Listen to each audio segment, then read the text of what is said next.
Bonjour, ici Yves Côté pour passionmoto.com. Jour 3 de notre périple sur la route des Alpes allemandes. C'est très tôt le matin que nous avons arpenté le vieux quartier de Fussen et découvert les 700 ans d'histoire qui s'y cachent. Maintenant le temps de quitter Fussen, alors reprenons la route en direction de Baden-Brunn. Cette fois, nous prenons la route 17 en direction du nord. Depuis 1634, l'héritage culturel et spirituel de la ville a été façonné par la Passion du Christ. Les habitants ont conservé le vœu de mettre en scène une passion théâtrale tous les 10 ans. À peine quelques kilomètres plus loin, vous rejoindrez la ville d'Étal. La basilique, que l'on peut apercevoir dès l'entrée du village, possède une fresque de 25 mètres de large qui s'étend sur la coupole. Joyau baroque et rococo, elle a été créée par des artistes locaux ainsi que de plusieurs architectes. C'est dès la sortie de Étal que la route commence à prendre un petit peu plus de piquant. Les courbes commencent à s'enchaîner les unes après les autres et notre BMW R1200 RT s'y en est très bien débrouillée. Même si elle peut pour certains ressembler au Blue Ridge ou encore au Skyline Drive, il n'en est rien.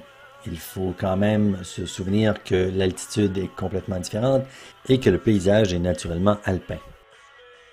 Notre BMW avec sa suspension électronique a fait merveille. Plaisante à piloter, notre BMW a été un véritable charme et un plaisir. Confortable, agile, maniable, cette BMW R1200 RT m'a vraiment impressionné. Il s'agit en fait de deux communes qui ont été fusionnées il y a quelques années. Elles forment ensemble la station de sport d'hiver numéro 1 d'Allemagne. Garmisch-Partenkirchen propose plusieurs stations de cure de premier ordre. Il est impératif que vous preniez soit le Zugspitzbahn ou encore la télécabine et que vous gravissiez les 2962 mètres du Zugspitz. Vous y trouverez, malgré à l'occasion des conditions nuageuses, une montée qui en vaut finalement la peine. Maintenant, en fin d'après-midi, après la visite du Zugspitz, il ne reste plus que quelques kilomètres après avoir traversé Waldgau à notre destination pour cette troisième journée de route.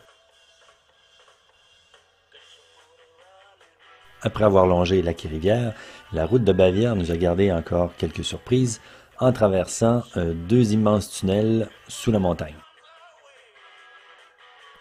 Nous avons séjourné dans un hôtel en banlieue de Bad Hellbrunn, tout à fait charmant et accueillant. La superbe terrasse nous a permis de souper à l'extérieur, tout en regardant une montgolfière en fin de journée venir se poser dans le champ d'à côté.